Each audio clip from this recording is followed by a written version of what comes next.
ಇಷ್ಟು ದಿನ ತೆರಿಗೆ ವಂಚನೆ ಮಾಡಿದರೆ ಕ್ರಿಮಿನಲ್ ಅಪರಾಧ ಅಂತ ಪರಿಗಣಿಸಿ ಜೈಲಿಗೆ ಹಾಕುವ ಕೆಲಸ ನಡೀತಿತ್ತು. ಆದರೆ ಇನ್ಮುಂದೆ ಜೈಲುವಾಸ ಶಿಕ್ಷೆ ಯಾವುದೂ ಇರೋದಿಲ್ಲ. ಯಾಕಂದರೆ ತೆರಿಗೆ ನೀತಿಯಲ್ಲಿ ಕೆಲವೊಂದಿಷ್ಟು ಮಹತ್ವದ ಬದಲಾವಣೆಗಳನ್ನು ತರಲು ಕೇಂದ್ರ ಸರ್ಕಾರ ಮುಂದಾಗಿದೆ. ಆದಾಯ ತೆರಿಗೆ ಸಲ್ಲಿಕೆಯಲ್ಲಿ ತಪ್ಪಾಗಿದ್ದರೆ ಶಿಕ್ಷೆಯ ಬದಲು ಇಂತಿಷ್ಟು ಅಂತ ದಂಡ ವಿಧಿಸಲಾಗುತ್ತೆ. ಈ ಹೊಸ ಕಾನೂನು ಏಪ್ರಿಲ್ 1, 2026ರಿಂದ ಜಾರಿಗೆ ಬರಲಿದೆ.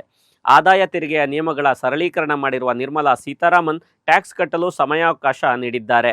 ITR 1 ಮತ್ತು ITR 2 ಸಲ್ಲಿಕೆ ಮಾಡುವ ವ್ಯಕ್ತಿಗಳಿಗೆ ಜುಲೈ 31 ಕೊನೆಯ ದಿನವಾಗಿರುತ್ತೆ. ಆಡಿಟ್ ಅಗತ್ಯವಿಲ್ಲದ ವ್ಯವಹಾರಗಳು ಮತ್ತು ಟ್ರಸ್ಟ್ಗಳಿಗೆ ರಿಟರ್ನ್ ಸಲ್ಲಿಸಲು ಆಗಸ್ಟ್ 31ರವರೆಗೆ ಸಮಯ ನೀಡಲಾಗಿದೆ.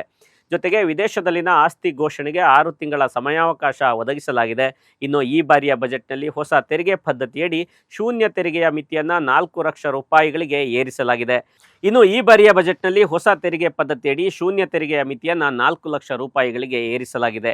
ಸೆಕ್ಷನ್ 87A ಅಡಿಯಲ್ಲಿ ಸಿಗುವ ರಿಯಾಯಿತಿಯಿಂದಾಗಿ ಹೊಸ ಪದ್ಧತಿ ಆಯ್ಕೆ ಮಾಡಿಕೊಳ್ಳುವ 12 ಲಕ್ಷ ರೂಪಾಯಿವರೆಗಿನ ಆದಾಯ ಹೊಂದಿರುವವರು ಯಾವುದೇ ತೆರಿಗೆ ಪಾವತಿಸಬೇಕಾಗಿಲ್ಲ.